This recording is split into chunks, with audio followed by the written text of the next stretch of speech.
এর আগের ভিডিও আপনাদেরকে দেখিয়েছিলাম গাছ থেকে সব আম পেড়ে নেওয়া হয়েছে। তো আজকে আমরা সেই টক আম মাখা খাবো। আর আপনারা কে কে টক আম খেতে ভালোবাসেন অবশ্যই কমেন্টে জানাবেন। টক আম মাখা আমি খুবই পছন্দ করি, আমার খুবই ভালো লাগে টক আম খেতে। আমি মিষ্টি অতটাও খাই না, টক ঝাল প্রচণ্ড খাই।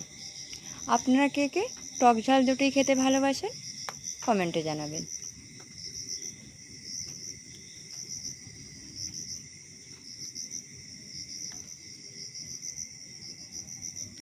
আর আমাদের গাছের আম মানে কাঁচা বেলায় খুবই টক, আর পাকলে খুবই মিষ্টি, আর আমের খুব সুন্দর একটি সেন্ট বার হয়। অবশ্য পাকা আম খুব খায় না, বেশি খায় কাঁচাটাই।